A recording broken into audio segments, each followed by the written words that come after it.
Hey everybody, how's it going? Today has been a pretty good day, pretty chill. Hung out with Rayla a lot, got to play some video games with Brayden, and got some cleaning and some cooking done. So all in all, good day. Rayla painted her nails and insisted I painted mine, so we did Sarah's blue.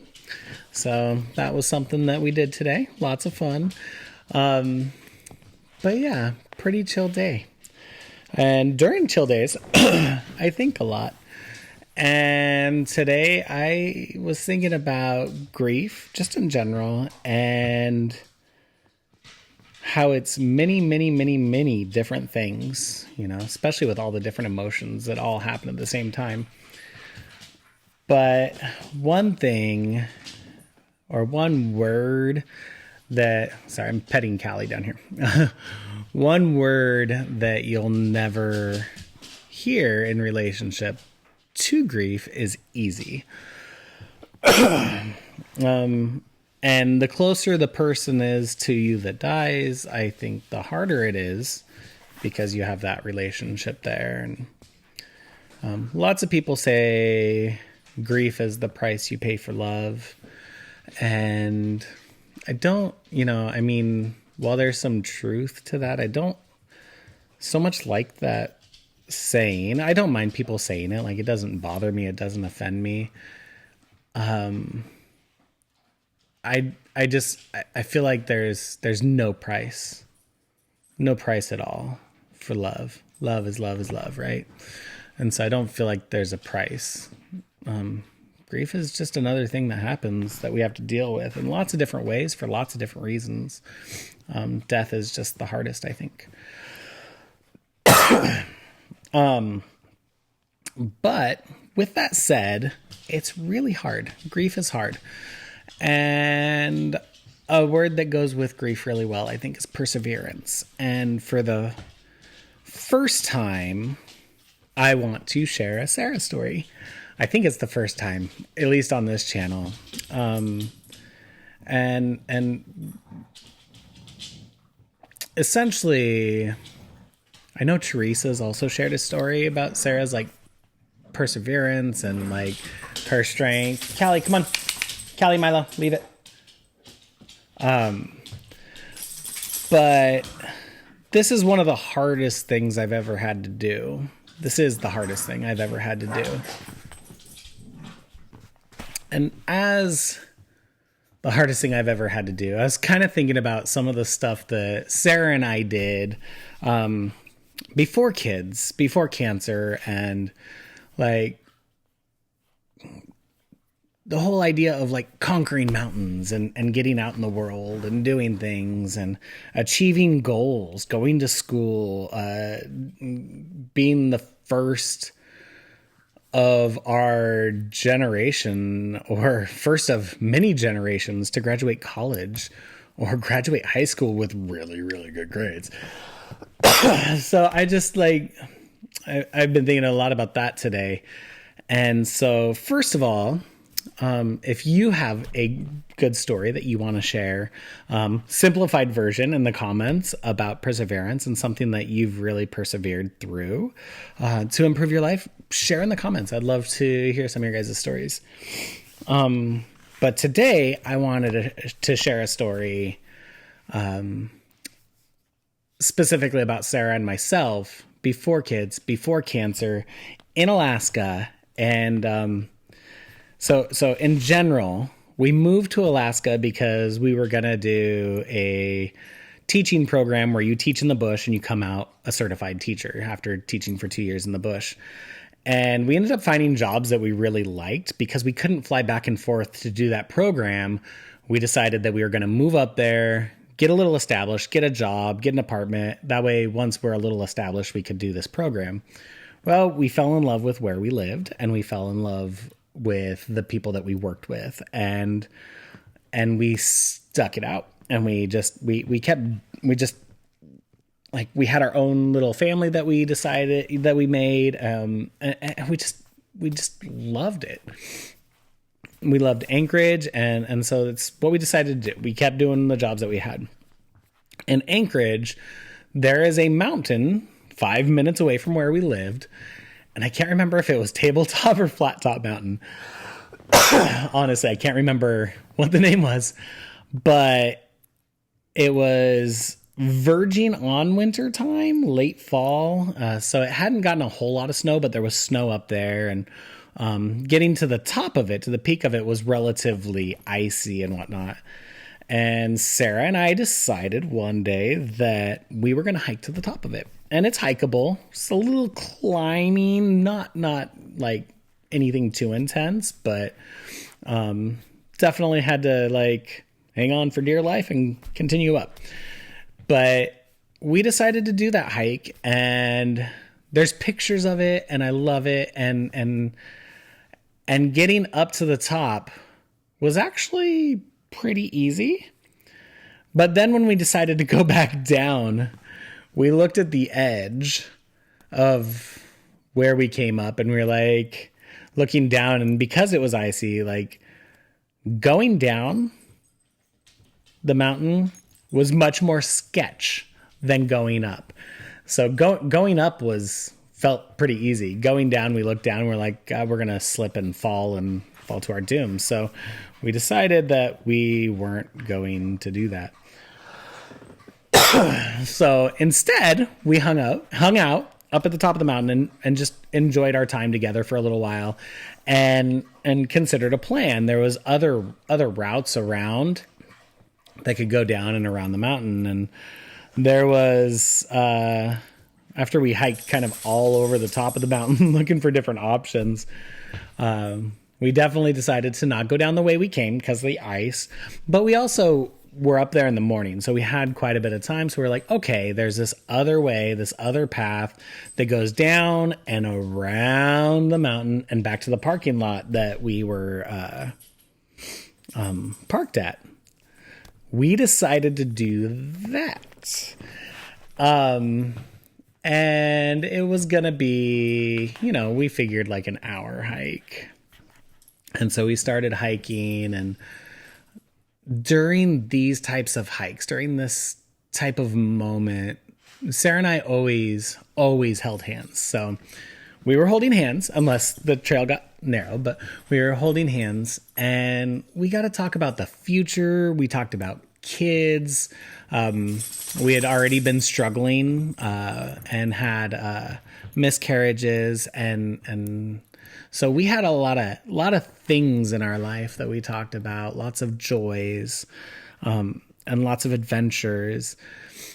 And an hour went by and we were still hiking.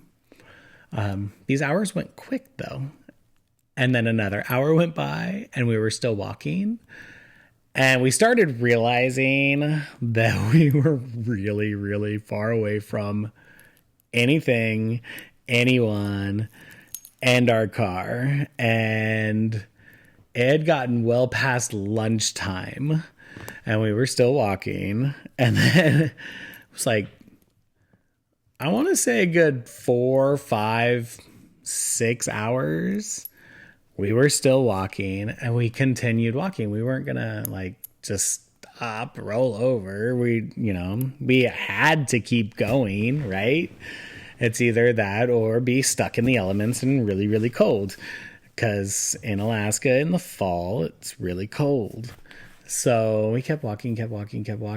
And we just enjoyed the time. It was hard. We started getting sore. We started getting tired. We had snacks. We had water, so we didn't have to worry about that. But it was also starting to get dark, and so we were getting nervous. But we just kept walking, and we kept enjoying each other's company, and we kept talking and thinking about our futures and all the wonderful things that we had already done up to that point in our lives. And it was very much like our lives have always been, just hard. There were hard things that we had to go through. But no matter how hard it got, because we had each other, it was good. It was okay. It was balanced. And because we had each other, the hard times actually went really pretty darn quick most of the time. So it was hard in the moment, but it wasn't long later that we found that it was okay and we could laugh about it, or we could share it in a story and talk about it. And that one in particular, we were able to share with people really quick because it got resolved. Ultimately, that was the first and last time both of us hitchhiked. We made it about halfway back to the parking lot. So we would not have made it back before nightfall to the parking lot if we hadn't hitched a ride. But somebody ended up driving by and we were able to get a ride. They happened to be going up to the mountains, so it was perfect. And it's just we get ourselves into situations by choices that we make, and sometimes by things that we can't control. Grief is one of those ones that you can't control, but we get to control how we go about after it, how we go about after that person dies. We get to decide how we act. We get to decide how we get through the feels. We don't necessarily get to decide what feels hit us when they hit us because, our brains are crazy. They do what they want sometimes, but we get to decide how we react to things. We get to decide how we're going to move forward. And when I say we, I'm talking about me, and how my mindset has been through this. And, earlier on, sharing stories about Sarah was really, really, really hard. Talking about Sarah was hard sometimes, but with family and friends and at work and here and there, talking about Sarah has been part of my day to day. Talking about Sarah with the kids is daily. But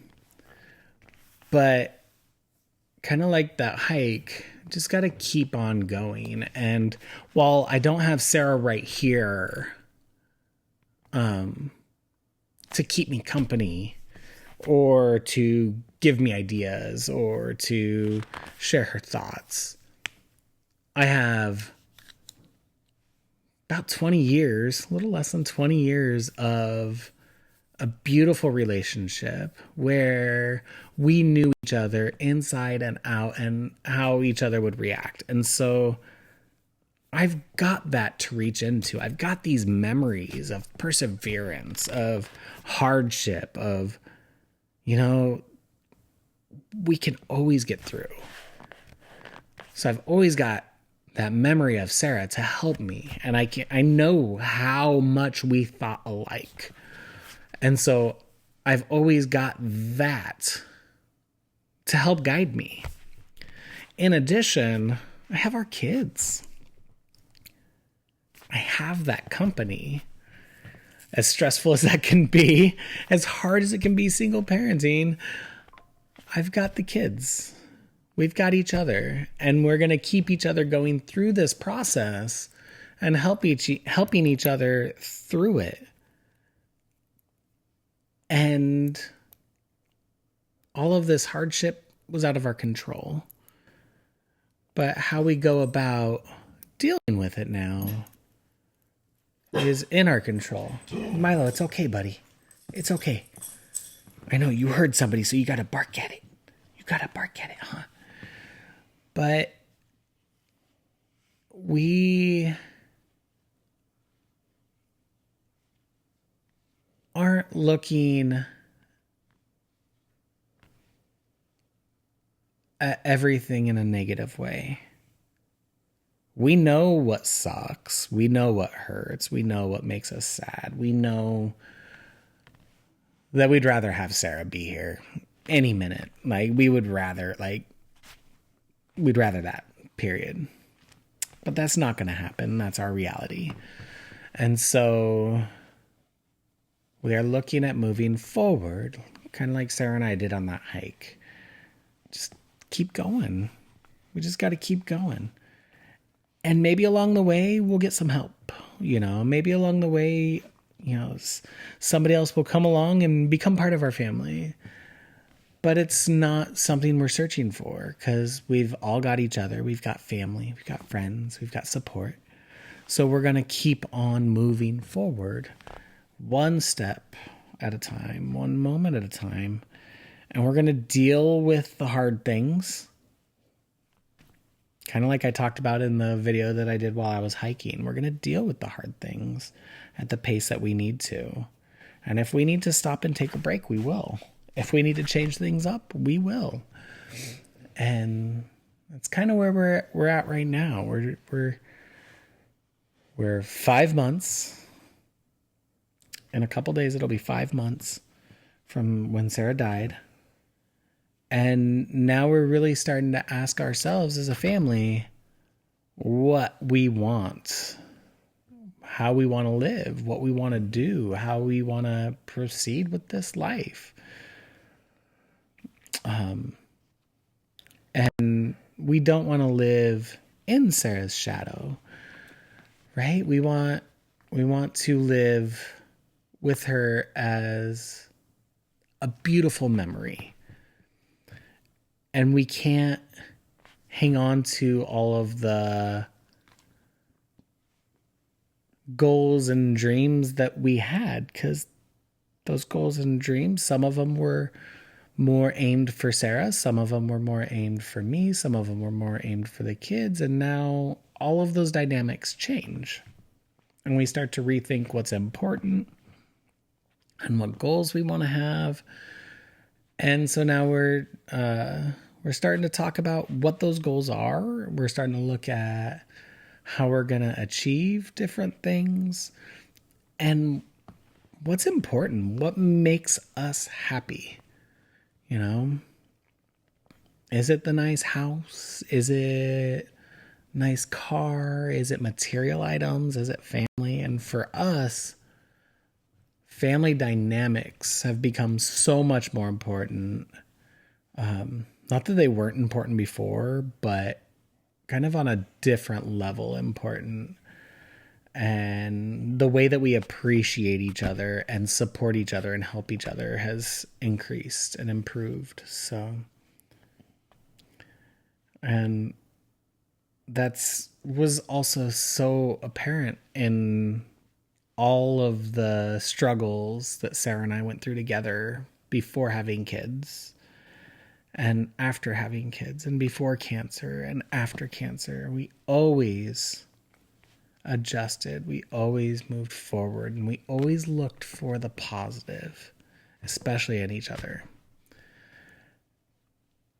And as we started working in like YouTube and gaming and that kind of stuff, we kept that and we pushed ourselves to look for the positive in other people. And so we've been doing that too. Now I'm just rambling. All right.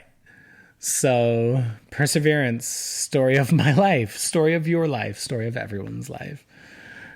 Moving forward, changing as you go, and being able to, for us, it was understanding that our mindset is determined by us. And while we can't control our emotions, we can learn to work with them and allow them to be what they are, but not control us. So building a positive relationship with our emotions. All right, guys, have a wonderful day, morning, night, wherever you are. Remember, be kind, make good choices, and I'll talk to you later. Bye-bye.